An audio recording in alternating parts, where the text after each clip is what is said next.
រឿងរាត្រីនៅផ្ទះចាស់ចុងភូមិនៅចុងភូមិតូចមួយដែលស្ងប់ស្ងាត់បំផុតនាពេលរាត្រីមានផ្ទះឈើចាស់មួយឈរតែឯងគ្មានមនុស្សនៅនោះទេមនុស្សក្នុងភូមិគេហៅថាផ្ទះនិស្ស័យងងឹតព្រោះគ្មាននរណាម្នាក់ហ៊ានទៅជិតឬក្រោយម៉ោង6ល្ងាចឡើយគេហៅថាផ្ទះនោះមានអ្វីមួយកំពុងរងចាំហើយនៅថ្ងៃមួយក្មេងស្រីឈ្មោះសារ៉ាដែលមានវ័យអាយុ18ឆ្នាំមកពីទីក្រុងបានស្នាក់នៅក្នុងភូមិនោះហើយជាមួយនឹងម្ដាយរបស់នាងបានឈប់សម្រាកនៅពេលយប់ហើយនាងមិនជឿរឿងអាថ៌កំបាំងឬខ្មោចព្រាយនោះទេ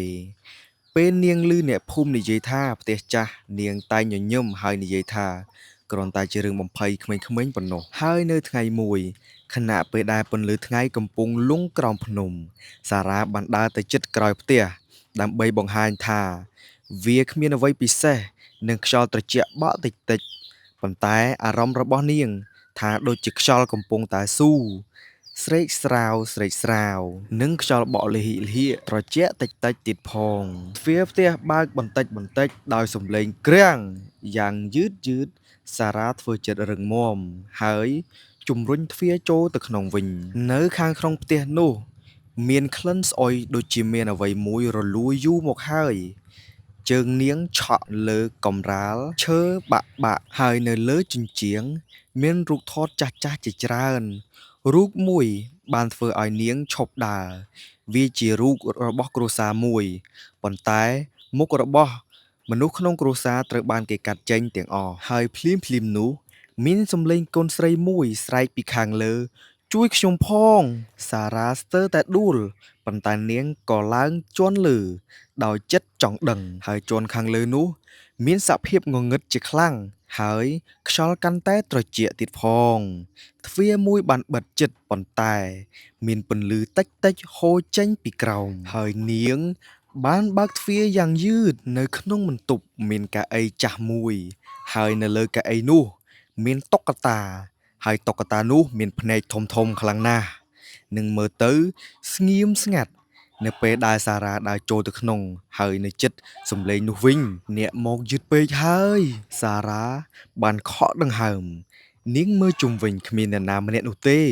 តែភ្នែកតុក្កតាវាហាក់ដូចជាកំពុងតែផ្លាស់ទីតាមដាននាងហើយភ្លាមនោះទ្វារបន្ទប់បិទដោយខ្លួនឯងបាក់ពន្លឺរលត់ខ្មៅទាំងស្រុងហើយមានសំឡេងជាច្រើនបានស្រែកនៅជុំវិញនាងហើយសំឡេងនោះផងដែរមានទាំងក្មេងមានទាំងចាស់សំឡេងស្រែកដោយការឈឺចាប់នៅជាមួយពួកយើងកុំចាក់ចេញទៅណាឲ្យសោះសារ៉ាខំរត់ទៅរកទ្វារប៉ុន្តែវាមិនបើកនោះទេមានដៃត្រជាក់ចាប់ជើងនាងខាងក្រោមនាងស្រែកហើយប្រឹងទាញខ្លួនឯងនឹងរុញចេញនាងប្រឹងទាញនឹងរុញខ្លួនឯងរហូតដល់រួចហើយភ្លាមនោះពន្លឺភ្លើងភ្លឺឡើងវិញ